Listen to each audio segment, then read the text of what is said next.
বন্ধুরা, regular basis এখন আর video বানাচ্ছি না। কারণ যা ট্রেড করতে হচ্ছে সব ইন্ট্রাডে ফ্রেশ প্রাইস অ্যাকশনের ওপর ডিপেন্ড করেই করতে হচ্ছে। কারণটা আপনারা ভালো করেই বোঝেন, মার্কেটের সিচুয়েশন যেরকম টাইপের আপনারা দেখেছেন সেই অনুযায়ী কিন্তু বাজারের মধ্যে স্টেবল মুভ কিন্তু নেই। এবার যদি খেয়াল করে দেখেন, আগের সপ্তাহেতে আমি শনিবার দিন আপনাদের সাথে এই প্যাটার্নগুলোই শেয়ার করে আপনাদেরকে দেখিয়েছিলাম, এবং আজকের ভিডিওতে এইগুলোকে নিয়েই চর্চা করব, এবং তার সাথে সাথে কালকের দিনে ইন্ট্রাডেতে কি হতে পারে সেটা নিয়েও কিন্তু চর্চাতে থাকবে।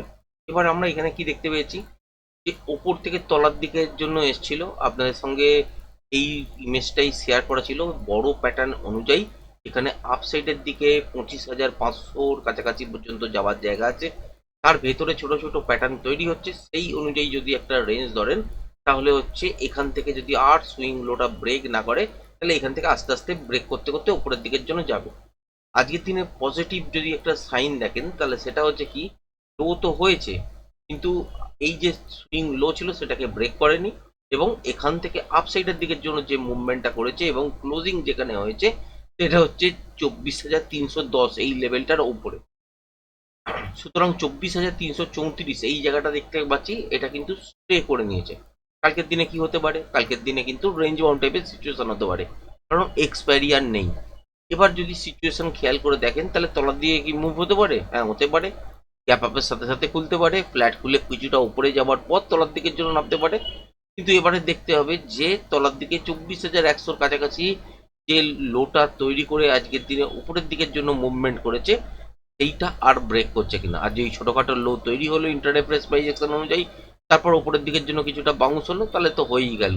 এবং যদি দেখেন যে 24,334 আজকের দিনে ক্লোজিং, এইটার উপরে ক্লোজিং হয়েছে, তাহলে এখান থেকে আস্তে আস্তে উপরের দিকের জন্য প্যাটার্ন অনুযায়ী মুভ করতে চাইছে, সেটা কিন্তু বোঝা যাবে।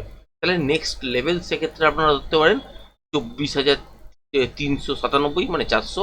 আর তার উপরের লেভেল মানে ওইটাকেও যদি ব্রেক করে দেয়, তাহলে হচ্ছে 24,486, ঠিক এই জায়গাটা পর্যন্ত। এবার এর মধ্যেও একটা কিন্তু হ্যাক আছে, এই লেভেল বা এই জোনগুলোর পরেও কিন্তু একটা লেভেল হয়, সেগুলো আমি আর ড্র করিনি এই মুহূর্তে, কারণ ভিডিওটা খুবই বড় হয়ে যাবে এবং তার সাথে সাথে বুঝতেও অসুবিধা হবে। সুতরাং মোটামুটি মনে রাখুন যে প্যাটার্নের জন্য যে ক্রাইটেরিয়াটা ম্যাচ করার দরকার সেটা কিন্তু অলরেডি করে নিয়েছে। লো ভাগলে এখান থেকে তলার দিকের জন্য মুভমেন্ট হবে, আদারওয়াইজ এখান থেকে আপসাইডের দিকের জন্য মুভমেন্ট হবে। এবার এই যে মুভটা যেটা সোজা পড়েছে, এটা কি সোজা পুরোটা কভার করে দেবে? এটা হচ্ছে প্রশ্ন, কারণ হচ্ছে এটা একটা প্যাটার্নের প্রজেকশন লেভেল মাপ তৈরি হয়ে যাচ্ছে। আর এখানে একটা জিনিস লক্ষ্য করে দেখবেন যে বাজার যে এই সব জায়গায় যখন ঘোরাঘুরি করছে, তো এখান থেকে ওপর থেকে তলার দিকের জন্য আবার কিছুটা ডিপ নিলেও নিতে পারে, সেটাতে কিন্তু চিন্তা করার কোনো কারণ নেই। যদি না এই যে সুইং লোটা দেখতে পাচ্ছেন 24,023-এর কাছাকাছি হয়ে আছে, 24,023, 25 এইসবের কাছাকাছি, তো এইটাকে যদি আর ব্রেক না করে, তাহলে বাজার এখান থেকে আস্তে আস্তে করে ওপরের দিকের জন্য যাবে, এবং সেটা এক সপ্তাহই লাগুক, দু সপ্তাহই লাগুক, আস্তে আস্তে করে ওপরের দিকের জন্য মুভমেন্ট দেখবেন। এবং সেটা কত দূর পর্যন্ত দেখবেন, সেটা হচ্ছে 25,085, 100 এই জায়গাটা কাছাকাছি পর্যন্ত আপ দিকের জন্য তৈরি হবে। এবার কখন কনফার্মেশন বেশি আসবে? যখন দেখবেন যে 24,486 এই রেঞ্জটা ব্রেক করে চলছে, তখন কনফার্মেশন আর একটু বেড়ে যাবে ওপরের দিকে যাওয়ার জন্য।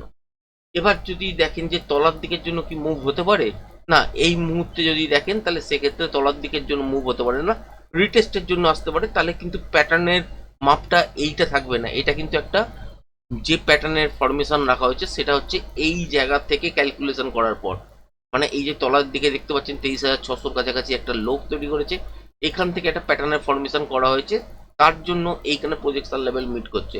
আর এই যে মেন উপর থেকে তলা পর্যন্ত, মানে বি থেকে সি পয়েন্ট পর্যন্ত, এই মুভটার এগেনস্টে যদি প্যাটার্ন তৈরি করতে হয়, তাহলে কিন্তু এখানে অলরেডি ক্রাইটেরিয়া ফুলফিল করেছে, রিটেস্টের জন্য তলার দিকে একজন আসতে পারে। দেখবো যে এখানে লেভেলটাকে ব্রেক করে কি ধরনের প্যাটার্ন তৈরি করছে, নাকি এখানে শুধুমাত্র রিটেস্ট নিয়ে আবার আপসাইডের দিকের জন্য যাচ্ছে, এইগুলি কিন্তু দেখার, দেখে তবে কিন্তু ট্রেড নেওয়া যাবে। এবং তার সাথে সাথে আপনাকে ইন্ট্রাডে বেসিসে 5 মিনিটের টাইম ফ্রেম অনুযায়ী যদি দেখেন, আজকের দিনে কিন্তু সুন্দর একটা মুভমেন্ট আমরা দেখতে পেয়েছি। এবং সেখানে যেটা দেখতে পাওয়া গেছে সেটা হচ্ছে একটা উল্টো দিকে মুভ, মানে বাজার চলছিল তলার দিকের জন্য, আলটিমেট কিন্তু এখান থেকে ওপরের দিকের জন্য একটা মুভমেন্ট আমরা দেখতে পেয়েছি এবং সেখানে কাজ করাও সম্ভব হয়েছে আজকের দিনে।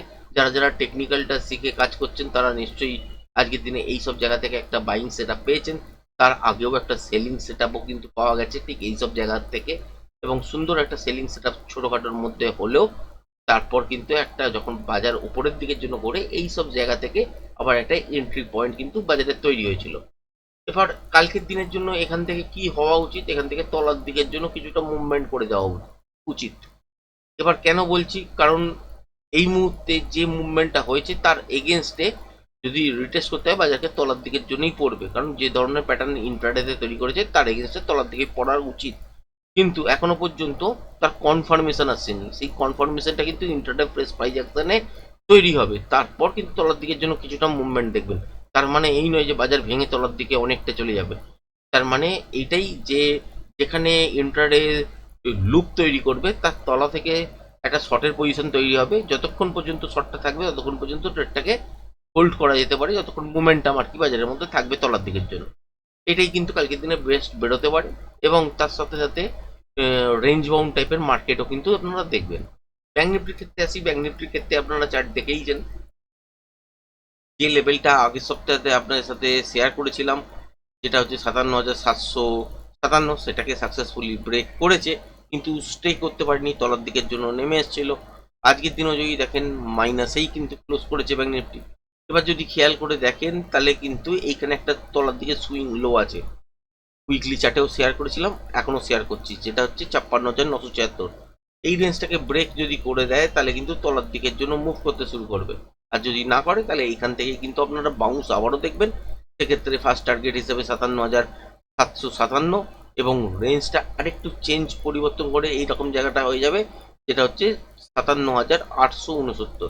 এটা কিন্তু একটা টার্গেট হবে, এটাকে ব্রেক করলে 58,250, আর এটাকে ব্রেক করলে এই প্যাটার্ন অনুযায়ী কিন্তু সাপোর্ট করবে, যেটা 59,030, 40 বা 50 বা 100 এইসব জায়গা পর্যন্ত ওপরের দিকের জন্য যেতে পারে। কালকের ইন্ট্রাডের জন্য তো এত বড় মুভ হবে না, সুতরাং আপনারা খেয়াল রাখতে পারেন যে বাজারকে ইন্ট্রাডে সুইং লো ব্রেক করছে নাকি সুইং হাই ব্রেক করছে, তার ওপরই কিন্তু ডিসিশন দাঁড়াবে। যদি 5 মিনিটের টাইম ফ্রেম অনুযায়ী চার্ট দেখি তাহলে আমরা দেখতে পাচ্ছি যে এখানে বাজারের মধ্যে যে মুভমেন্টটা আমরা দেখতে পেয়েছি আজকের দিনে, এটা কিন্তু খুবই নয়েজ স্ট্রেসফুল একটা মুভমেন্ট ছিল। কিন্তু কালকের দিনের জন্য কি ঘটতে পারে, কালকের দিনের জন্য খেয়াল রাখবেন হচ্ছে 57,250 তলের দিকে, যেটা আজকের দিনের লো হয়েছে, এটা যেন ব্রেক না করে, এটাই থাকবে ফার্স্ট ক্রাইটেরিয়া। যদি গ্যাপ ডাউনের সঙ্গে খুললো 57,250-এর কাছাকাছি থেকে আবার ওপরের দিকের জন্য মুভ করতে শুরু করলো, সেক্ষেত্রে সুইং হাই দেখতে হবে ইন্টারডে বেসিসে, তার উপর থেকে কিন্তু আপসাইডের দিকের জন্য মুভমেন্ট চলবে। আদারওয়াইজ এই লেভেলটাকে ব্রেক করলে তলার দিকে বেশ কিছুটা মুভমেন্ট দেখতে পারেন, যেটা 56,976 পর্যন্ত এই রেঞ্জ তলার দিকের জন্য নেমে আসতে পারে। কিন্তু খেয়াল রাখবেন এইটা ব্রেক করা উচিত হবে না, যদি ব্রেক করে তাহলে আরও বেশ কিছুটা পতন বাজারের মধ্যে আসবে, মানে ব্যাঙ্ক নিফটির ক্ষেত্রে আসবে। যদি ব্রেক না করে তাহলে ইন্টারডে বেসিসে তলার দিকে এলেও কখনো না কখনো বাউন্স ব্যাক করে যাবে। এবার এখান থেকে যদি আপনি টেকনিক্যাল অ্যানালিসিস অনুযায়ী প্যাটার্ন খুঁজতে চান বা কালকের দিনের ট্রেডিং সেট আপ খুঁজতে চান, পাবেন না। নর্মালি ট্রেন্ড হিসাবে যদি দেখেন তাহলে হচ্ছে ঠিক ওপরের থেকে তলার দিকের জন্য এই রকম ভাবে যদি আপনারা একটা ট্রেন্ড ড্র করেন তাহলে দেখবেন এটাকে ব্রেক করে বসে আছে, গ্যাপ ডাউনের সঙ্গে খুলতে পারে, ফ্ল্যাট খুলে তলার দিকের জন্য আসতে পারে, সেটা হচ্ছে সিচুয়েশন অনুযায়ী, কারণ ইন্ট্রাডে বেসিসে তলার দিকের জন্য আসতেই পারে। কিন্তু এই রেঞ্জটা যদি ব্রেক না করে কোনো কারণেই, সেটা গ্যাপ ডাউনের সঙ্গে খুললেও যদি এই রেঞ্জটাকে আর ব্রেক না করে, মানে যেটা হচ্ছে 57,250, তাহলে এখান থেকে বাউন্সও আপনারা কিন্তু দেখবেন। বা যদি দেখি যে গ্যাপ আপ বাজার খুলে গেছে ঠিক 57,640, এই যে জায়গাটা দেখতে পাচ্ছেন, অ্যাকচুয়ালি 57,653, এই রেঞ্জটার উপরে গ্যাপ আপ হয়েছে, হওয়ার পর তলার দিকের জন্য ডিপ নিয়েছে, কিন্তু সাস্টেন করছে কোথায়, উপরে কন্টিনিউ 57,653-র ওপরে। তাহলে এই মুভটা আপসাইডের দিকের জন্য কনভার্ট হবে, এবং সেক্ষেত্রে 57,869 পর্যন্ত একটা মোমেন্টাম দেখতে পাবেন। এর ওপরে চলতে গেলে ইন্ট্রাডে প্রেস প্রাইস অ্যাকশনই আপনাকে দেখতে হবে, এছাড়া কিন্তু কোনো উপায় নেই। তো আজকের ভিডিওটা এই পর্যন্ত রাখলাম, ধন্যবাদ।